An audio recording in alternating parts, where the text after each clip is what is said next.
Give it up for Ethan Metzger.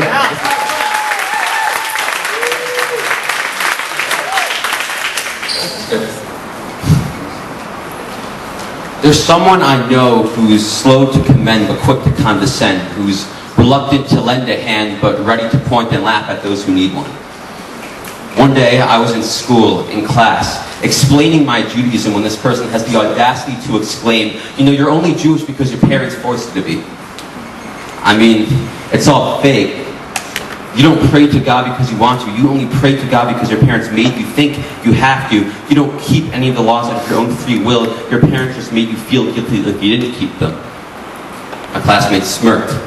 Your parents brainwashed you your whole life, made you think you were doing God's work, but they were just imposing restriction upon restriction. You don't have any real conviction of your own. You don't really know anything about anything. A silence swept over the classroom, and I could sense on my friends look at me as to how I would react.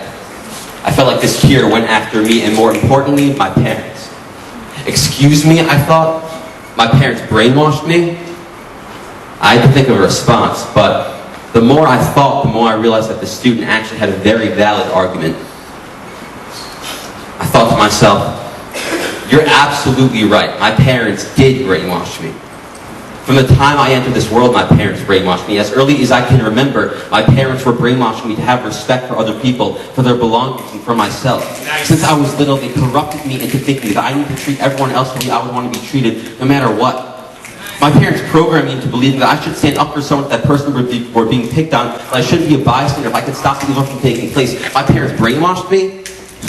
Yeah. My father twisted my infant brain in such a horrific way that he made me value my integrity. And to make matters even worse, he led by example. And my mom, she incessantly told me as a child again and again and again to just do the best you can. And that idea has now become so ingrained in my mind that I don't define success as whether I get an A or win the game, but as to give it my all. My parents perverted my way of thinking, causing me to believe that I need to be accepting of other people and their beliefs. They contaminated my childhood with mottos and maxims and lessons about love and faith and character, and yes, religion too. And I'm sorry for you that your parents clearly didn't infect your DNA with any of these ideals. But I didn't say any of that, because my parents also polluted my conscience to believing that I shouldn't judge someone until I walked a mile in their shoes, which it makes me think that God must run millions of marathons each day. And quite frankly, I don't have the stamina for that. But here's what I did say.